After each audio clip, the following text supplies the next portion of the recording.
The person who invented the electric drill is a genius. The electric drill is the most common and widely used, and one of the most useful power tools. Screwing and drilling are almost standard for everyone. But have you ever thought that? Such a small electric drill. How does it convert electrical energy into torque? At the front of the drill, this thing is called a chuck. It's not just a simple clamping. It has a self-centering three-claw structure inside. Whether you install a thick drill bit or a thin one, as long as you rotate the outer sleeve, the three claws will tighten towards the center simultaneously. It automatically locks the drill bit in the center. Rotating clockwise tightens the chuck. Counterclockwise rotation is to loosen the drill. Look back at this knob with numbers on it. It's called a torque clutch.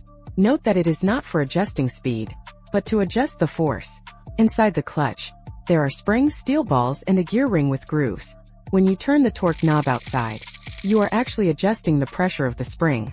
When it's not up to the set value, the steel ball is firmly stuck in the groove. The power is normally transmitted. Once the torque exceeds the set limit, the spring is pushed open. The steel ball rolls out of the groove. The power is instantly cut off.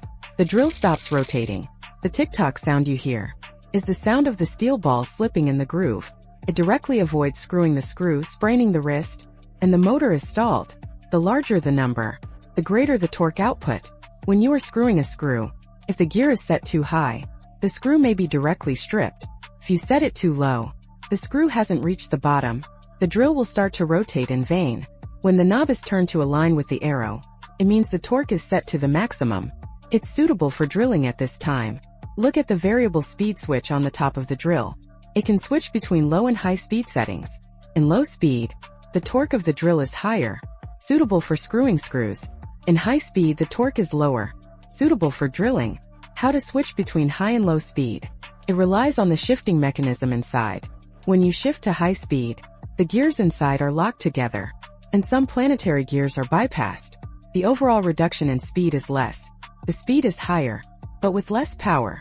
When you shift to low speed, all the planetary gears are involved in the work. The deceleration increases, and the speed drops, which brings a greater output torque. Next is the trigger you press every day. It's not a simple switch, but an infinite speed regulator.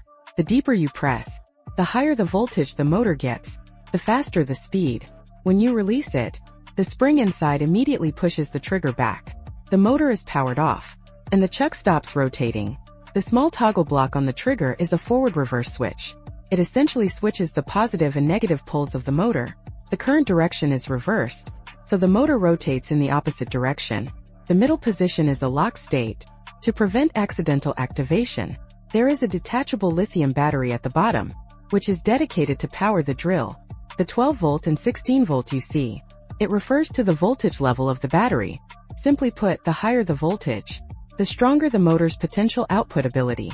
Inside each battery, there is a set of independent cells connected together, and there is also a printed circuit board inside, which is responsible for charging and discharging management.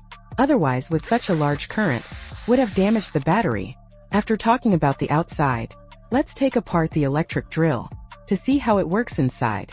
The power from the battery first enters the motor. This step converts electrical energy into rotational mechanical energy. But the problem is, the motor rotates very fast, but not much force. If it is directly connected to the chuck, the drill bit will be weak, or it can't be controlled at all. So there must be a gearbox in the middle. The multi-stage planetary gear is used in the electric drill. You can think of it as not just one gear working, but a three-layer deceleration system. Each layer converts speed into force. The first layer is the fastest. It reduces the speed a little bit per rotation, and amplifies the force, and then passes it on to the next layer. Finally, when it reaches the head, the speed has been reduced, but the torque is amplified many times. This is why the electric drill is not big, but it can tighten screws so powerfully.